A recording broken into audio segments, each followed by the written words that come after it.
is the Unscripted Podcast. We finally made it, Chris. Finally. Yeah, like we're sponsored by Amazon now. That's right. Or what is it? Blue what? Blue Origin. Yeah. Yeah, let's see what we can do there. You didn't sound very convinced about that. Hey, here's the first question. Do I get to play with these dudes? You Yeah, can. you can push whatever you want.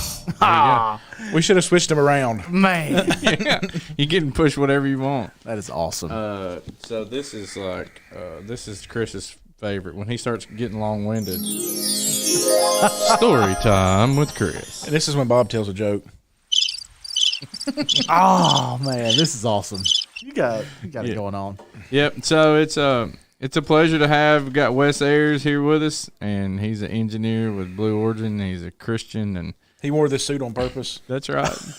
That's the real brains of the operation. What was clicking to make me put this jacket on? Right? That's right. I was between this one and I have like a Pepto Bismol pink one. We wouldn't have let you on here with that one. I understand. Yeah. I We'd completely give you understand.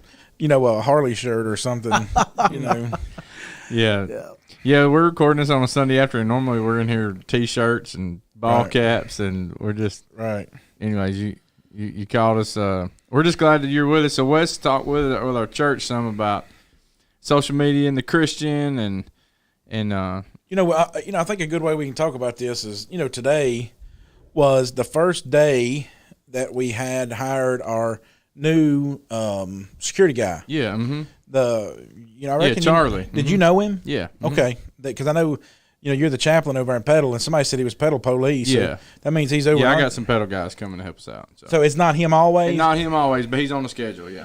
Yeah. So why did we hire that guy for? I mean, you may go into long detail thing, but I need you to bunt and get on base here. yeah, okay. So, church today needs security. Yeah. So we've had one for 5 years, armed security at the church, and we still do. How many? When you was the police, how many church shootings stuff did you work? Oh, I never worked a church shooting. How many church service craziness? Like something's going crazy in church right now. Did you ever have to work any cases like that? Mm-mm. So why do we hire a shooting guy? I mean a shooting guy. Really, he's the guy that'll get shot at. He's the guy that gets shot at first. That's what we hired. Yeah, Charlie, you be quick. Quick on the draw. So why did we hire him for?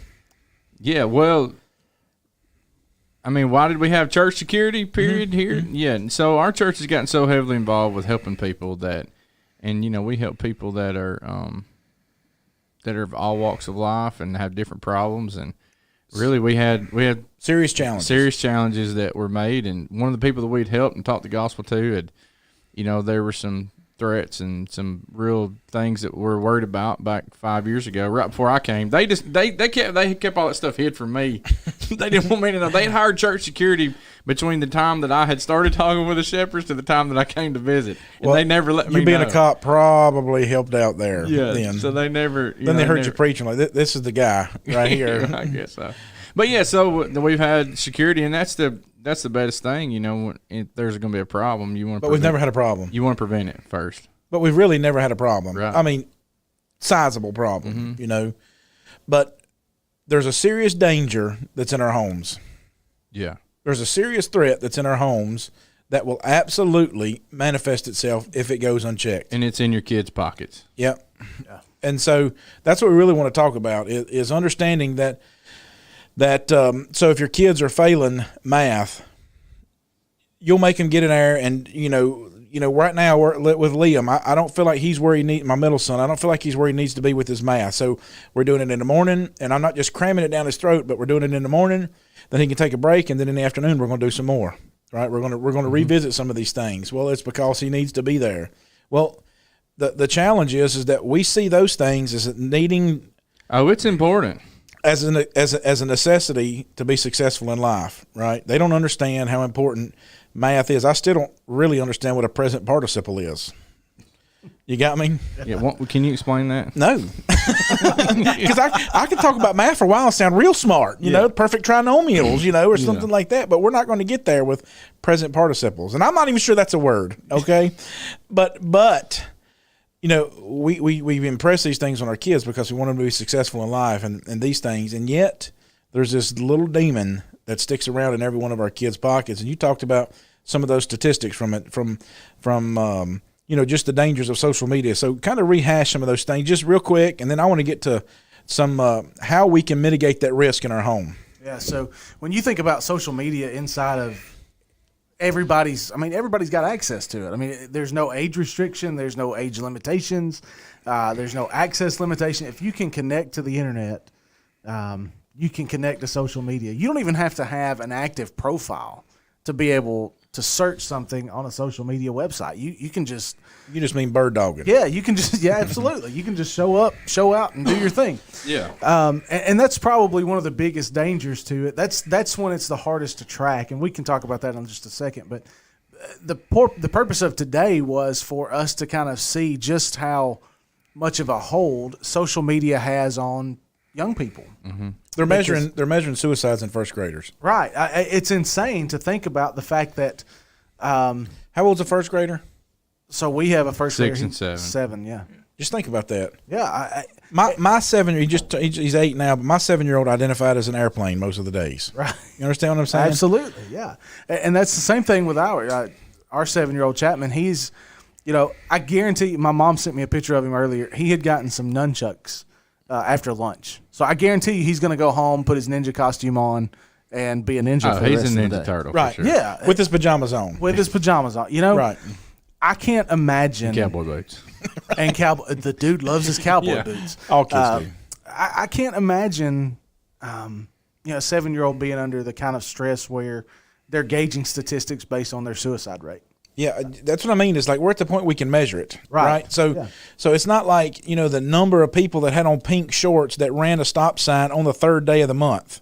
Yeah. You got what I'm saying? Absolutely. Yeah, you don't have to dig to try to get a statistic. Yeah, so we're at the point now where we can measure statistically how many suicides are happening in first graders. And so now we've talked about, like you this morning, you talked about the percentage of cyberbullying. Like you talked about cyberbullying, I define that term because I'm not quite sure what I understand that term to be. So cyberbullying is anything that you can do or any type of we used to call it pick on. Mm-hmm. Yeah, that's what we called it when I was growing up, and I'm significantly younger than both of you guys, so I don't know what. I'm only 28. How old do you think we are? You identify as a 28-year-old.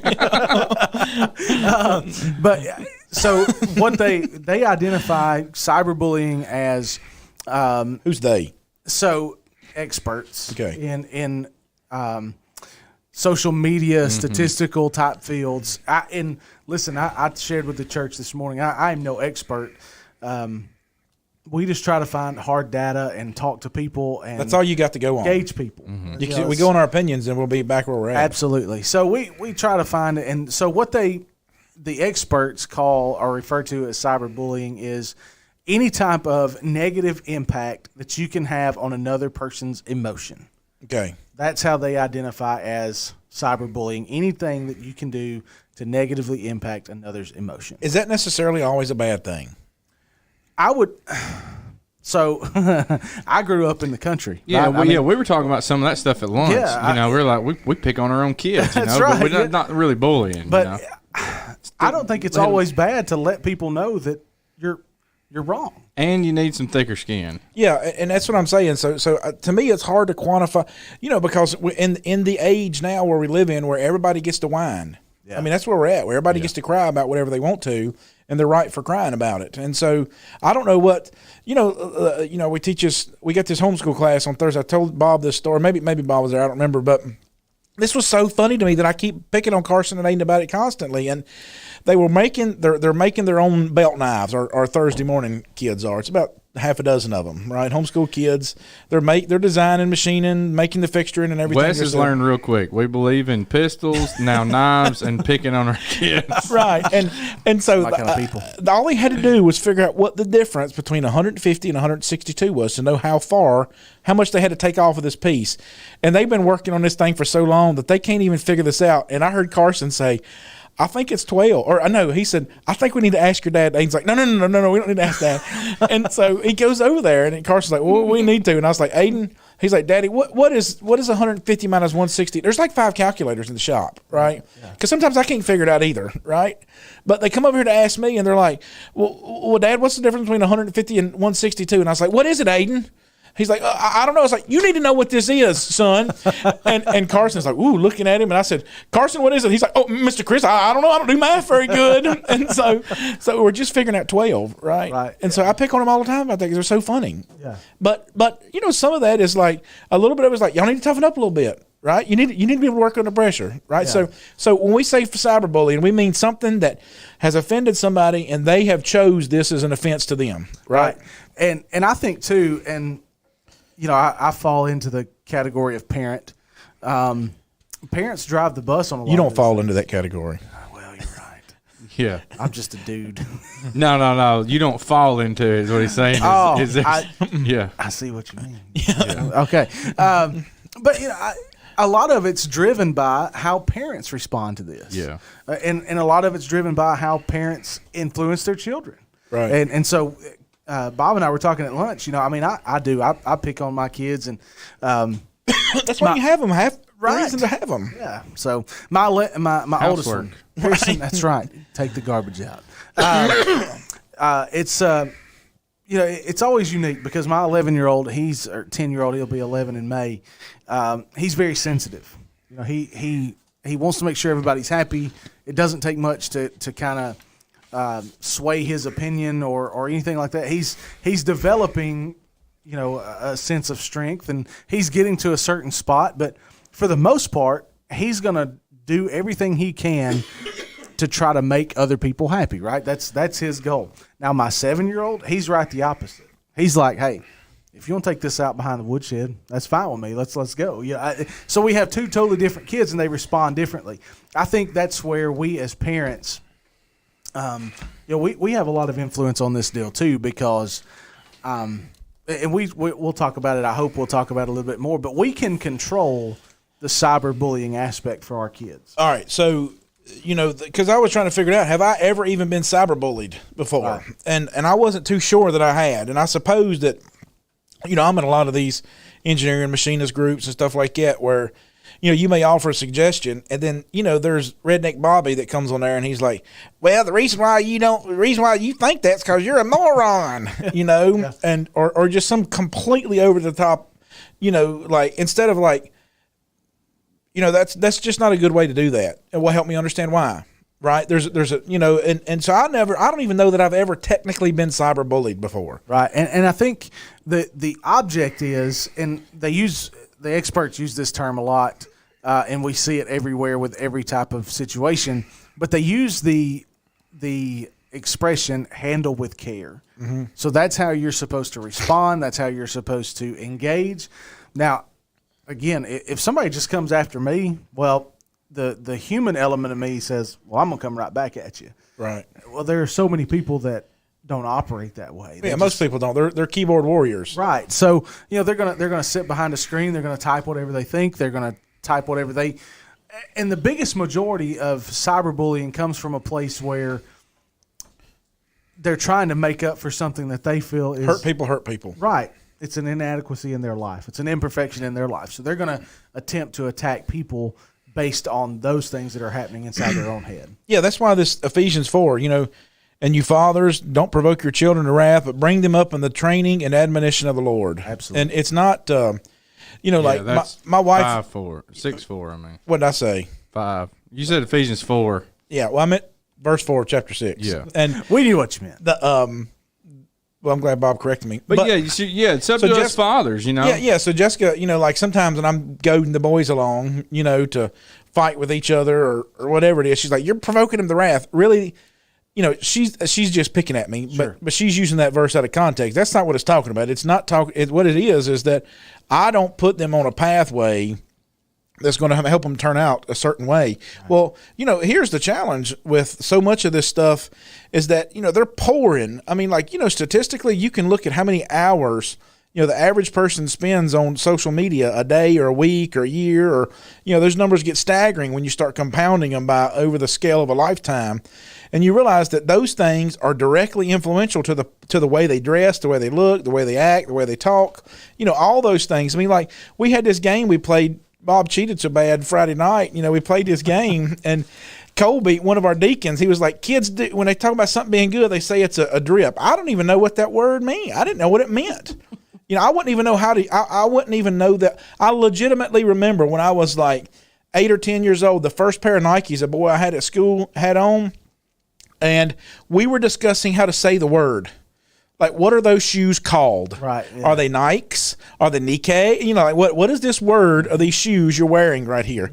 Well, all this stuff is directly. So if we don't guard our kids against it, then they're going to be, if we send them to Rome, we can't be surprised if they come back acting like Caesar. Right. So how do we mitigate those risks then?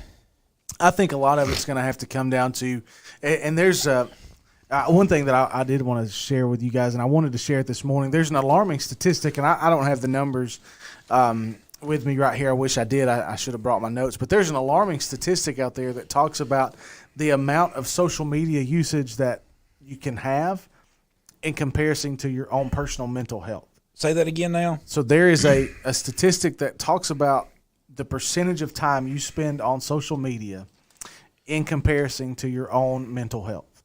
So there's a tipping point where it starts getting you jacked up. It gets you in a weird spot. Mm-hmm. Mentally, it really can mess with you because you're fed so many things, and it goes back to what we're talking about here in Ephesians. It leads to so many different things. You're being fed so many different options. You're being fed so many different ideas and topics and discussions, and you hear what people say, you see what people say, and it begins to influence your thought process. It begins to influence your behavioral patterns. It has so much grasp on it. There's my kids are huge on Spider-Man, right? They love Spider-Man. So there's one Spider-Man movie we were watching it where I think it's Venom, and like he'll grab a hold of you and then he starts converting you. I don't know. I'm not up to Star Wars, but it makes me think about this kind of thing. Once we get our minds set in a certain direction by whatever influence it was, it pulls us in that direction. So I think it comes down to us as parents, as guardians, as people who are – we talked about influence this morning during our worship hour. When we talk about how we're going to influence people, we first have to do a self-check, make sure that we're positive. So I had a teenager one time ask me, she was like, my mom told me I needed to check myself. I was like, before you wreck yourself? And she did not catch the reference, but I thought it was hilarious. And I was like, Dad joke 101. But she was like, they start before you have kids, by the way. So I think that when we talk about where we are at and how we need to positively influence other people, I think it comes down to our relationship with God. Mm-hmm. I think that's... Fellas, I know so many people who I honestly believe their life would just be better if they would just surround themselves with Christians. Amen, yeah. Who do you know that wouldn't benefit from that? There are so many folks that they just, I don't know if they're afraid of Christianity or if they're afraid of the church or what the case might be. Well, I can tell you that I've been studying with a couple for the last 2 weeks, and I asked them, I said, what, they were so timid when they started showing up that they would sit close to each other. They would like slide their chairs close to each other. And I said, why do you do that for? And, Chris likes to ask the elephant in the room questions. Right. And so why do you do that for? And so they both said the same answer with 50 different words. And what it was that we didn't know what to expect. We didn't know how it was going to be when we got here. We don't know anything, and we're scared that we're going to feel stupid. And so we just stuck close to what we know. That's what it translated to everything they said. And I said, do you feel that way now? Well, no. Why? Well, because they've gained knowledge. They've gained understanding from being around that. I mean, I tongue-in-cheek pick on Bob about cheating Friday night. It was no cheat. It was just us having a good time. And we were all together playing a a silly little word game, you know. And Chris remembers that a fool vents all his feelings. Proverbs 29:11. He remembers that too.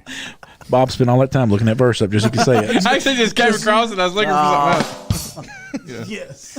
You missed it.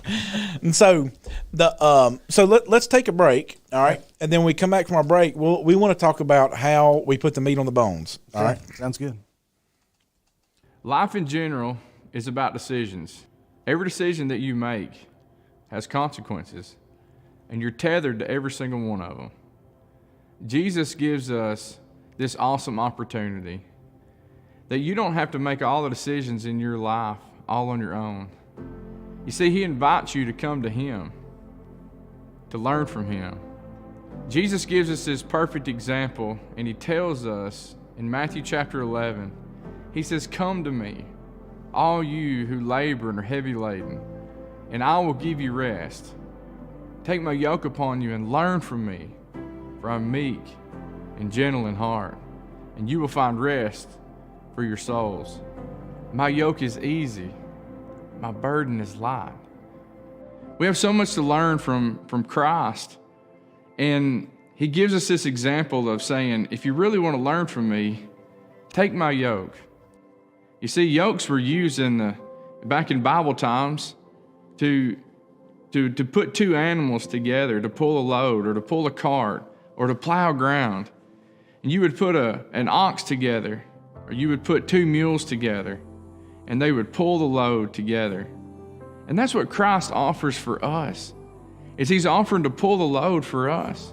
Christ invites us to come to him, and we're to be his followers, disciples, learners, people who have yoked in with him.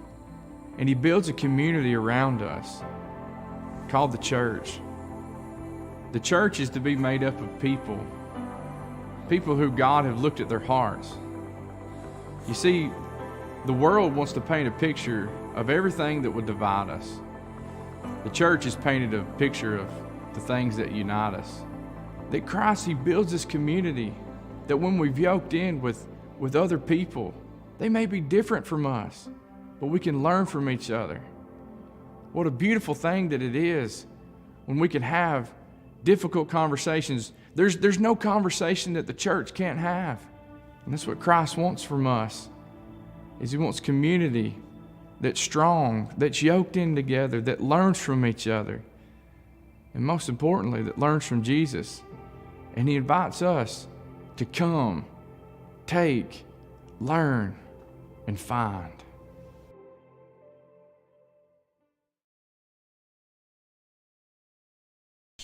So then help us understand, as parents and as church leaders and as people that really have been entrusted with this, great responsibility, help us understand then, because obviously, like you said, you're not an expert, but you sure got your hand in the cookie jar pretty tight. And so help us understand from a realistic perspective what measures we can put in place to mitigate risk in our homes. So any child that has an iPhone, right, you can check their weekly screen time. I don't know if you've seen this, but you get a weekly screen report. I get it, and you can see how much screen time they're seeing. You can limit that inside of that very thing that they send you. You can limit how much time they're on their screen per day. That's, for me, that's starting point number one. Okay, so how do you do that? Do you have to have like the same iTunes account, or how do you do that? Because okay, so if I've got a 14-year-old, which my 14-year-old, his phone sleeps beside me, not because I don't trust him, because I don't trust Satan. Right. And so there's positive things that he can do with that phone. He makes devotionals on it. He saves them. He can text a friend. He can do these things and hopefully lead somebody to the gospel. Pictures of Mr. Chris stuck in the mud. Yeah, you're shot. Yeah, the duck camp. Yeah, but so there's there's positive things, but then also like, okay, so what if I set that timer for my 14-year-old, but then he's got his own account under his email.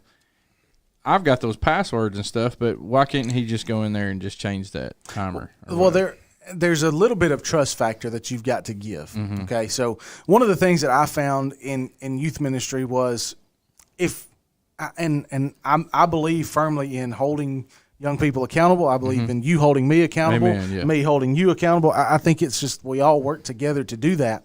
But they've got to have a little teeth in the game, and this is when parental advisement can come into play, and you just cut the thing off altogether.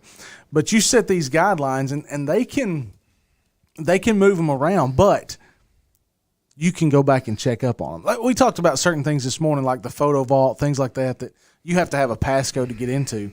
You can go in and change your screen restrictions at any time. There's no code or anything like that to be able to change that or have to change that. They can go in. Yeah, and but change obviously those if they're report at the end of the week, there's more time. Then it's like, okay, he cheated. right, and you can actually go into the preferences of that, and you can receive their. Okay. But there's screen no time report. manipulation to that. So it's hard Right. data. It's there. So they can't say, I want you to qualify this as screen time. Right. You follow what I'm saying? Right, yeah.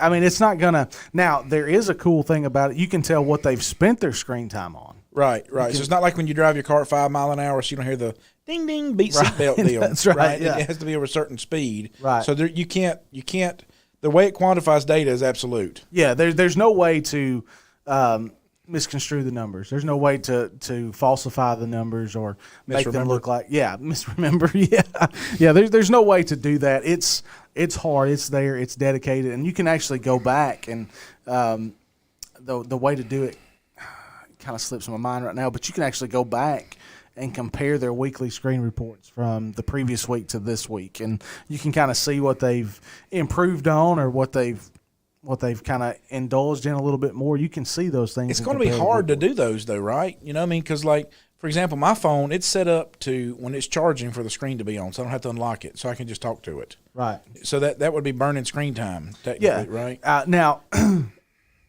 are you on Team iPhone?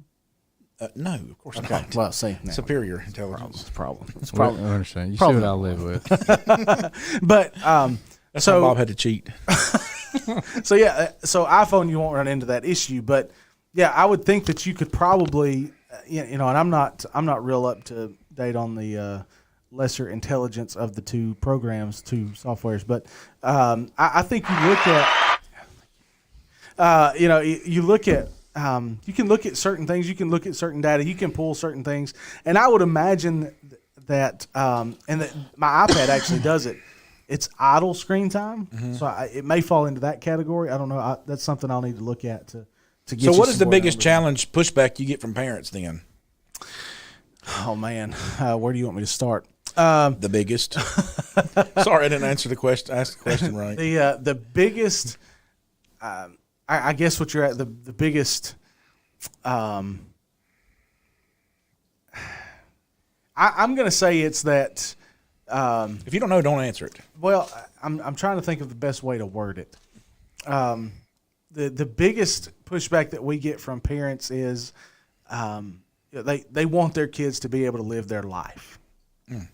Okay, I don't really know what that means. I'll just be honest with you. When somebody tells me I want them to be able to live their life, well, they're 8. Okay, what does that mean? Do you still make them go to bed? Yeah. So you still have to tell them to brush their teeth. right and Clean your room. clean your room, change your undergarment, your underpants, whatever you got to do. Change your socks. That's a big one in our house, by the way. I'll chase this rabbit. With 2 boys, Yeah. they don't like to change their socks. Like, bro, get back in your shower and wash under your arms. Wash the Right. You armpits, still stink when you fellas. got out. Yeah. So, yeah, that's the biggest pushback we have is we don't really want to take these numbers, and we don't really want to hear this data, and we don't really want to look into this because we want our children to live their life. Well, here's something that I think about is 2 things with that. And I want you to talk about some Snapchat stuff too. Yeah. But 1 Timothy 5, and this is in context. He's talking about you taking care of your family as a widow. If your dad passed away, you take care of your mom or whatever. But that wouldn't be just for a widow. Not just for a widow. Yeah. Right. I mean, it's a familial responsibility. Exactly. And so, familia, he's talking about family. It's a family. Familial. Yeah, Right. So I'm just used to you speaking Spanish all the time. But so verse 8 of 1 Timothy 5, he's like, but if anyone does not provide for his own, especially for those of his household, he's denied the faith and worse than an unbeliever. And so I understand. So I look at that verse, and then we've been doing as a congregation, we do these characteristics, and we've been looking at self-control. And one of our weeks this month has been on, Adam and Eve and Genesis and the sin. And so you think about when sin entered the world, that when Satan comes and tempts Jesus, when she looks at this fruit, she saw, that it was good for food, pleasant to the eye, and a tree desirable to make one wise. Well, that's everything. It's got sin wrapped all up in it. Yeah. And that's what this thing does. And so, I look at, I'm an iPhone person, but the back of the iPhone's got an apple bit out of it. Yeah. It's enticing. It's something and so there's, yes, can we use this thing for positive things? Absolutely. I have to remind my kids and my wife, I'm like, I'm working on my phone right now. Right. Like, I'm not just over here playing some Candyland game or something stupid. I'm sending emails to people, or I'm encouraging somebody, or whatever it might be. Right. And or I'm having a Bible study right now with a college student, with my phone. And so sometimes you have to remind that. But that's why it's a powerful thing when your kids walk in the living room and they see you with your Bible in your lap. Right. Because instead of your phone. There's no question, you know. And so your phone's connected to everything in the world, including God, but your Bible's only connected to God. That's right. Yeah. And so we understand in 1 Corinthians that with the temptation, God is going to make a way of escape. But what if the escape for my teenager or preteen is, what if their escape is their mom and their daddy? Their escape out of that temptation. Mm-hmm. One statistic that I looked at that was most recent was that the average age of a child who first begins to watch pornography is 11 years old now. Yeah. And yet we're sending this thing to bed with them every night. Mm-hmm. Thank you for what you said today to our parents. The first two websites. Yeah, they're pornographic websites. I figured it was Google. I mean, I just figured Google, Google.com would have been the number one website. Right. Yeah. And so, 11 years old, so it's a tree desirable, it's enticing. And then the next thing is okay, God's going to make the way of escape, but me as a parent, I have to provide for my own family, whether it's financially, spiritually, protection, all those things. If I don't, then I've denied the faith. So it's a real challenge. And so how do we walk backwards on it? Yeah. Right? So now we got, we've got the evils of of social media, right? But like Bob said, it's good there too, right? So if we decide we're going to let our kids do it, then how do we not keep our kids away from it, but keep Satan away from them? So, and I'm glad you worded it like that, Chris, because there are so many people that we talk to that just say all social media is bad, scrap it all, don't let your kids have it, nothing. I'm going to tell you, some of the greatest outreach I ever experienced in my time in ministry were kids that saw the things that we were doing. Kids would post it on Instagram. Kids would see it, and they would want to be a part of it. But for us, every social media app has safeguards put in place, right? I'm going to tell you right up front, they're trash. You can get around anything. It's like signing a liability waiver. Yeah, it's like fighting with your wife. I need to fast forward to the end and hit accept to get over this just as quick as I can. Yeah, exactly. Yes, ma'am. That's right, and be done. So we get into that a lot with our social medias, but I think the first and most important thing we have to do is we have to have some sort of open dialogue with our children. How do you do that? Because I tell you, like having a teenager, it gets a lot more difficult. It does, and I think it's going to be. There's nobody that outside of God. There's nobody that understands your child better than you do. Mm-hmm. You understand their struggles. You understand their strengths, and I think sitting down with them and saying, "Okay, here are the potential dangers." Just be very, very real with them. Mm-hmm. Just let them see. So when they drop the ball, don't beat them to death. Right? I think that's the exact so that they're not approach. scared to come to you with an issue. That's right. Exactly. With grace. Exactly. I remember. So when Carson came to me for the first time, I think I don't remember if he was 12 or 13, but I allowed him to have Netflix in his room, but he could not watch anything that was past like a PG-13 or whatever. Right. And there was a trust thing with that. And he came to me and he said, "Dad, there's something I really got to talk to you about." And I was like, "Okay." And this is like 9:30 at night, so it's like, oh my goodness, what's this going to be or whatever? Right. And like he sat there for a second, and he just started like shaking, and he started crying, and I was like, what's going on? And he's like, "I didn't know this was going to happen." And he was watching some sci-fi movie or whatever, and it showed some woman's breast, and I mean, he was he was tore up. I mean, I almost tear up thinking about it right now, just because it was how tender his heart was about it.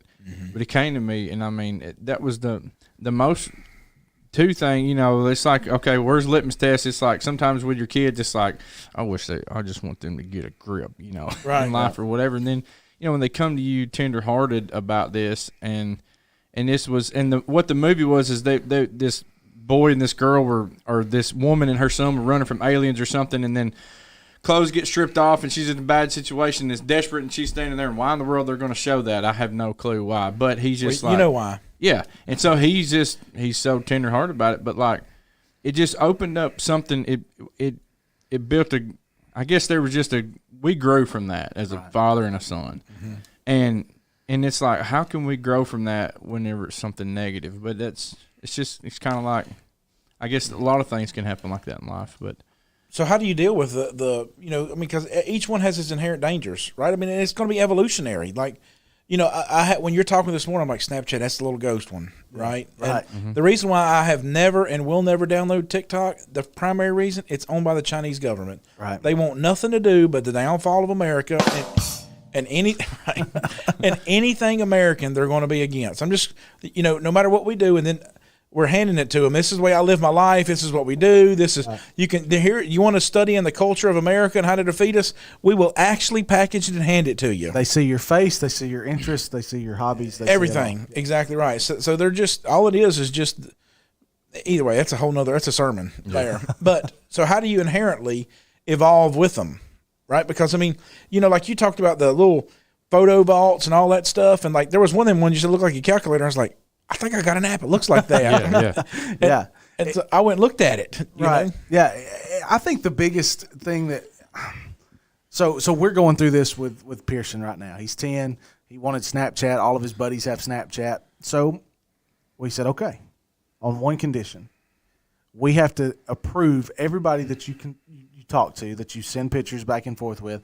So literally the people that he Snapchats with are me, my mother, and there are 3 people in his age group at church that have it.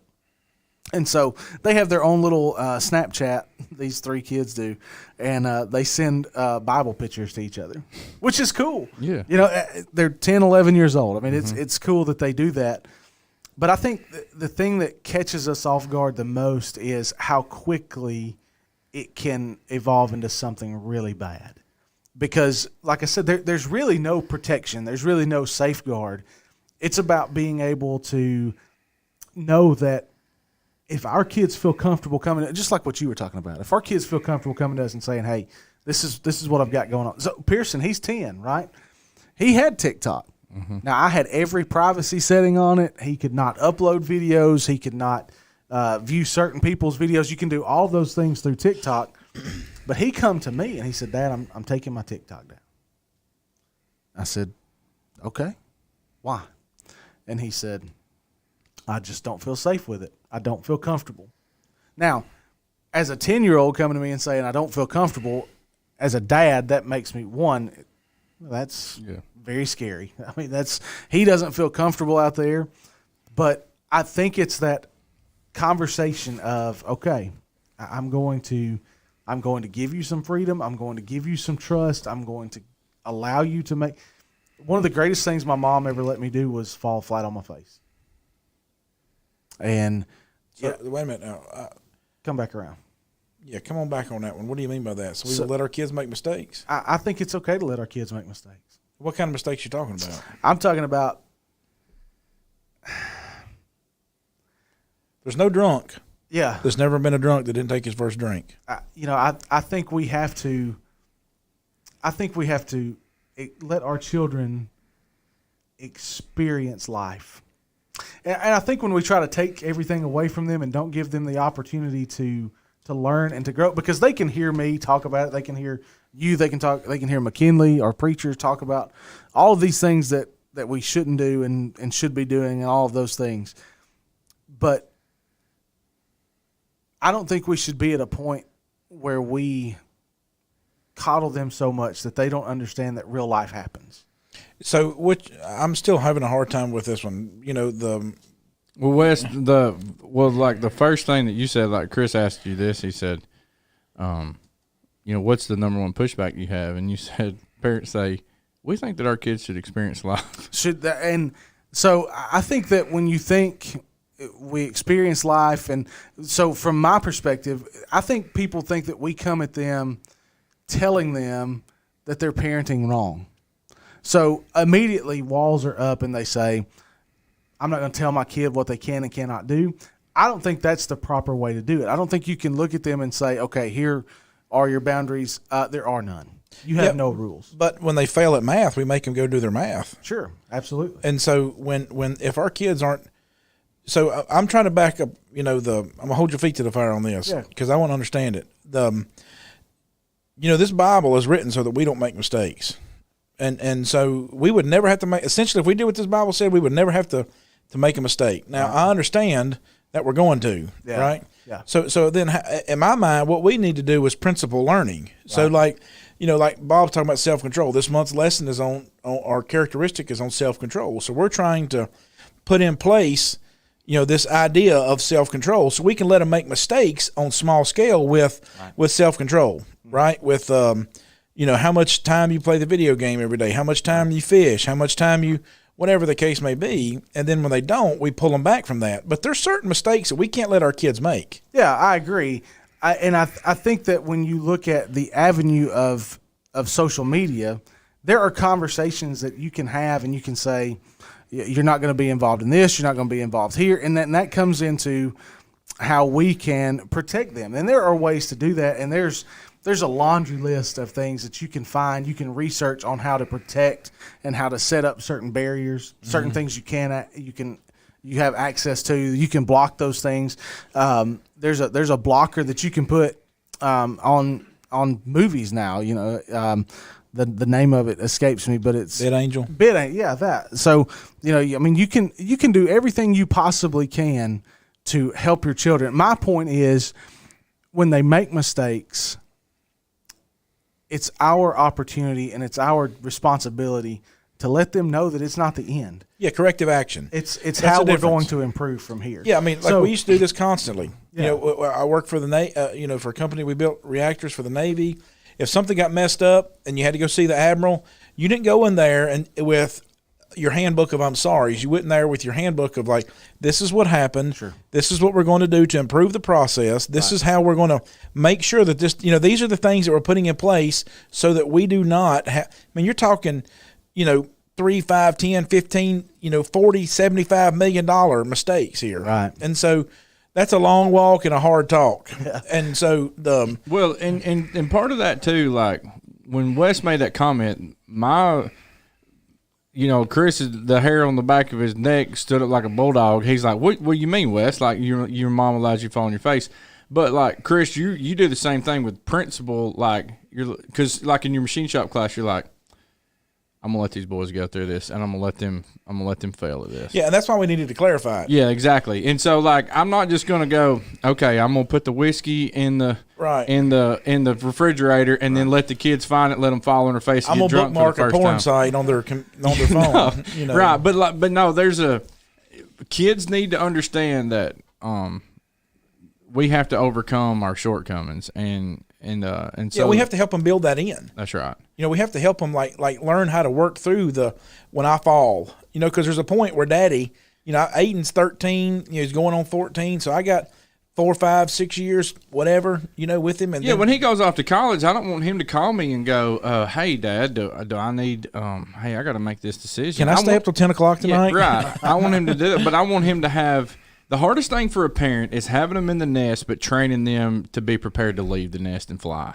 And it's a hard balance for us as dads, is going, how much struggle do I put in their life in the nest to make them to where they can get out and fly?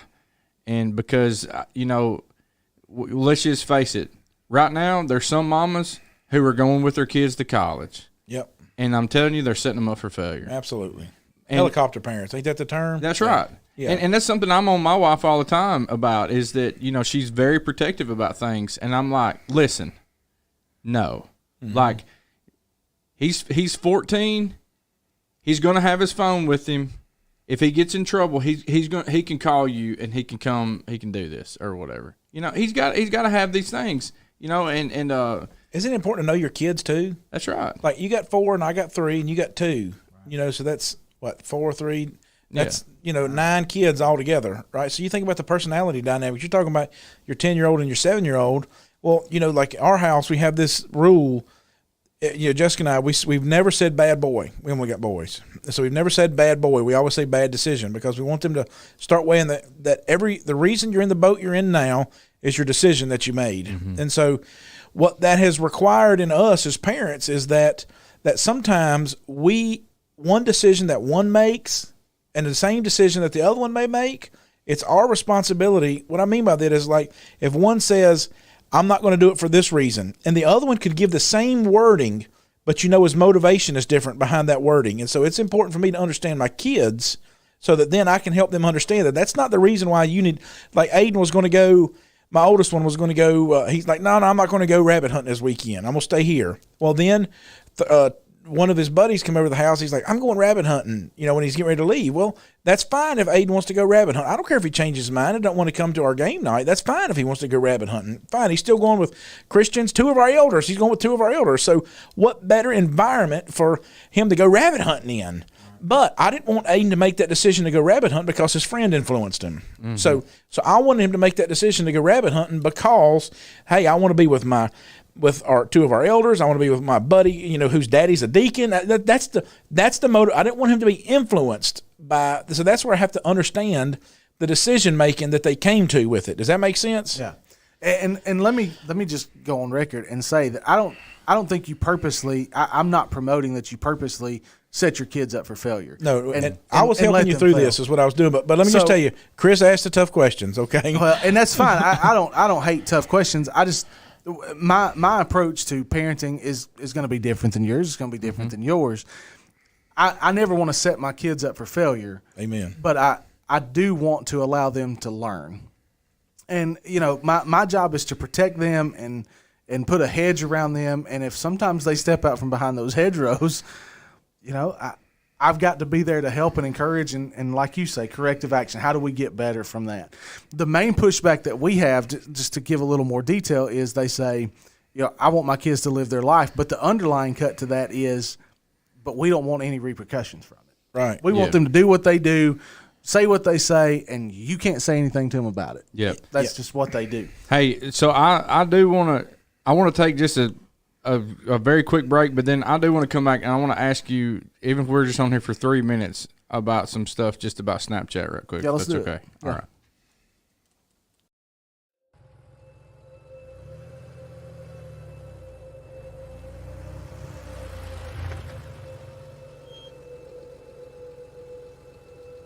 The last couple of years feels like we're cast in a movie, but we don't understand which part we play in it. It seems like the line between who's the hero and the villain have been blurred. We thought by now it would come to its happy ending. I suppose that's because we're looking at life like it's a short sitcom, when really, it's an epic tale. We really just needed to look down the road farther, and who we are right now doesn't define us. So who's really been directing our path then? It's time we consider the source. Living in the right now, I'll never see what I can become.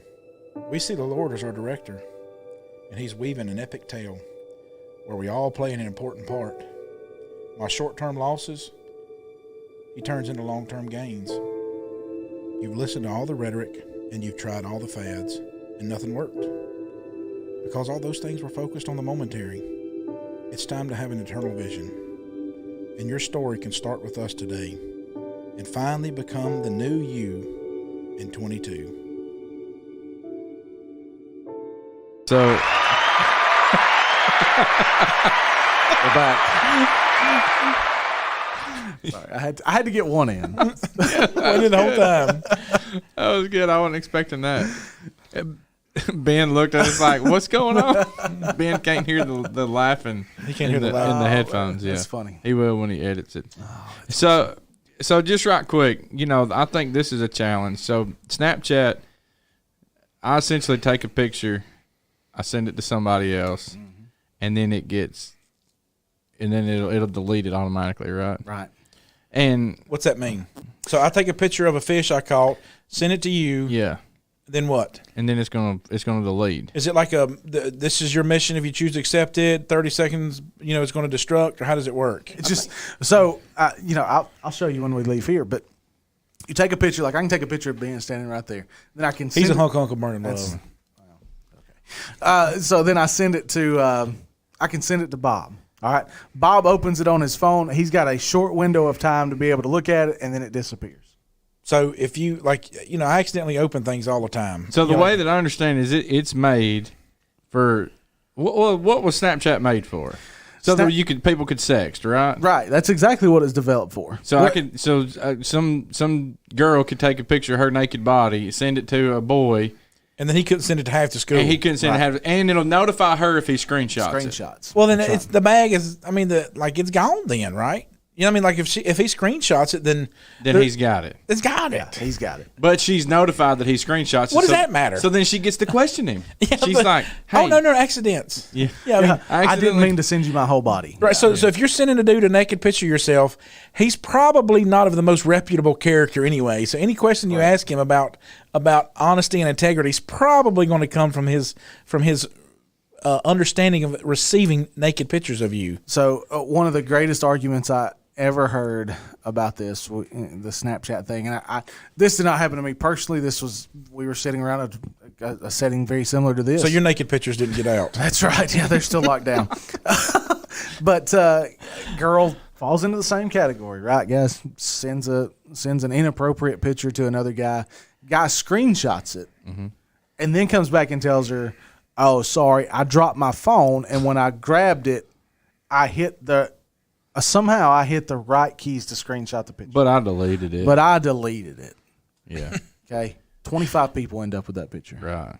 I accidentally shared it. And now you got cyberbullying on the fly. Yeah. Now you got cyberbullying. Now you've impacted somebody in a negative state. Yeah. Yeah. So Snapchat was designed for sexting app. Yeah. It was designed to underlie and so text messages. I mean, those don't go away till you delete them. Snapchat, you get so much of a time filter.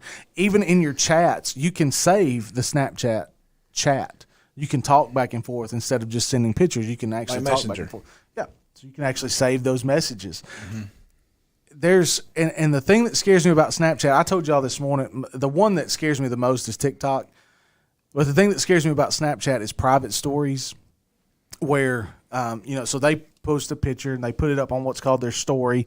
Everybody that follows them on Snapchat can go and see their story, right? Mm-hmm. So then they have a private story. And if just to the naked eye for a parent that doesn't know what they're looking for, they would never know that their child might have a private story. So the private story is designed to only go to certain people at certain times for certain events. Okay, you can set up all of those things. So you take a Snapchat, you send it to your private chat, it's the same people, but only certain people will see it. Only certain people have access to it. That's what scares me the most because you can infiltrate that. You can bring Snapchat gets hacked every day. There was a number of how many times Snapchat accounts get hacked every day, and it's astronomical when you look at it. And what that means is like there's fake profiles that are designed to look like models. I mean, they're designed to look like absolute models, bikini models type deal. And they infiltrate that way through Snapchat. How they do it, I don't know. I can't figure that out. I can't put my thumb on that. Snapchat it's dangerous in its design. Yeah, so then they can get on there and start talking to an underage kid, whatever. But my thing is with Snapchat, so this is a real challenge, especially for youth ministers and for parents, because one, if I'm a parent, if the photos get deleted, and then I can't go back and I can't hold my son accountable or my daughter accountable and go, okay, what were y'all talking about? Well, it was just silly faces, Dad. We did silly faces with these these masks, and filters, and all this kind of stuff. But then there's no accountability, so that's one thing. The second thing is the other challenge for youth ministry is all right. If my kids in my youth group have a phone, generally speaking, I would say 85% of them have Snapchat if they have a phone. That's a safe number, I would imagine. But so I could send them a group text, all of them. Well, they'll silence that or whatever. Like I thought, okay, I'll text them all and whatever. Well, no, I mean they would rather Snapchat as text. So, but it's the same medium, right? Right, but however, so I talked to another youth minister about this when I got back into it because I'd been out for 4 years, and so he said, "Hey, parents tell me or people warn me me as a youth minister, I probably shouldn't be on it." But he's like, if the kids are going to be on it, he's like, I want to have a good influence on it. But here's the thing. All right, so if Ben, for instance, or Bob decides that they're going to get on Snapchat, I started snapping some kids in the first couple of weeks of getting back into youth ministry, just trying to reach them on their level. But I realized real soon, Chris, you said this in you were talking about adultery, last week in your sermon. And you were talking about, there's a rule, don't be alone with a woman or whatever. The lady rule. Huh? The lady rule. Yeah, the lady rule. Don't be alone with one. Well, so let's say that I start snapping one of our young girls or whatever, and it's all positive stuff. How do I ever prove that to their parents if the stuff gets erased? Right. So I can post positive things, but then if I snap a silly picture or something, it gets to them and it gets erased. So essentially, I can't meet them on that level and me have accountability in my life with my wife or with whoever. And there may be other ways or whatever. But so it's a challenge because all the kids have it. I'm choosing not to be an influence on it because there's not any accountability for it. Yeah, I mean, there's been instances where the private story in Snapchat have come back to me as the youth minister. Things that I specifically was not supposed to see, like, Wes doesn't know about this. Yeah. It's like, it's so. Wes just got the message. Yeah, I just got it. Okay, sorry about your luck. He does. Yeah, I know it. Joke's on you. But you're right. There's zero accountability. There's no way for, if that child were to go back and say, "You'll never believe this Snapchat that Bob sent me. Didn't have his shirt on or something." Mm-hmm, right. How can you refute that? You can't. You can't. And automatically, man, I got a story I'm gonna tell you tonight too, because automatically they have to admit it. We're no matter what, no matter Bob's reputation, anything like that, automatically Bob is called into question. Right. And so they have to then separate the situation. Like, I'm gonna tell you the story, and this is a quick one, but I had a twin teacher that taught at my school. His twin brother taught at another school. This is in the 90s, long before any of this stuff. There was two twin girls that was at his brother's school. I'm not going to say his name, but one of those twin girls said the teacher there exposed himself to me. He had tried to get with me, exposed himself to me, and so they immediately suspended him. He was on the newspaper, right? Front page of the newspaper. That's when people read newspapers. Think about this. He's got a twin brother. So not only is he guilty, but his twin brother's guilty because both of them were at a small town, right? Yeah. So now these two young ladies, right, both of them are the one that accused him, essentially, because you got two twins, right? It comes to court. It finally, under pressure on the witness stand, it comes out because the whole time, his marriage is ruined. They fired him. The whole shooting match, right? The girl finally says, because when the key evidence piece was they went to his house, and she said only he had purple underwear. He had purple underwear. They went to his bedroom, sorted through his clothes, found his purple underwear. So when they go to the witness, they immediately charged him. Finally, under pressure, she breaks and said, he bent over one day and I saw his underwear, and he would not. I kept making because he said, no, she was making advances with me. He said, how come you didn't tell anybody? If that were the case, he's like, I wanted to preserve her rep. In his thinking, he thought he was going to help this girl. No, this girl was just a Joseph and Potiphar's wife. And he bent over in his class one day to get some. This is one of the technical classes. And he bends over his underwear, see the top of his underwear or whatever. She remembered his underwear, purple underwear, stick out in your head, right? For sure. And so it won't like he said tidy whities or something. He had purple underwear. So now, just think about it. Now, he was completely acquitted, everything like that, but the fallout from it. That's right. Is it worth it? No. Yeah, I mean, it's just a mess. Yeah, and I think, there are several youth ministers that I worked with and we were co-workers with, and they refused to have Snapchat for that very reason. Because there's no way that you could. I mean, it disappears. Yeah, well, for me, and being a law enforcement and being a detective, is you not only work the cases where people are guilty, but you also have to work the cases where people are are accused, and yet they're still innocent. And so I can't tell you how many people who were preachers, ministers, whatever, that or just regular people who would get accused of something, and then they're coming in and having to take a polygraph test to prove their innocence. Think if you're a Catholic priest today, and somebody says, one of your parishioners say, he touched me inappropriately. Yeah, right. What, do you think those guys have any credibility? No. No. Why is that? Yeah. You see what I'm saying? So we set ourselves up for failure with this stuff. That's right. And so my thing is I want to have a big influence with my youth kids, and then I want their parents to be able to have a big influence with their children. And it's like you can hold them accountable on some screen time, and yet you can give them some leeway and say, hey, bud, you get an hour of YouTube a day. Yep. You know, he goes over that. Let's hold him accountable. That's right. There's no accountability with Snapchat. No. And it's just over and over and over again. But yet I want to be an influence to my kids right where they are. If that means McDonald's hamburgers, movies, whatever, laser tag, we'll use anything to teach the gospel with it. But it's like, if I can't hold a standard to where I can prove that things are right, it's a struggle. Well, there was one particular instance where a youth minister, he had Snapchat, but he refused to Snapchat anybody. He just wanted them to know, hey, I'm on here, so if you put it up there, I can see it. Interesting approach, but still, at the end of the day, there's zero accountability there. Yeah, and you can create a group and snap a group like they had that with the student center, right?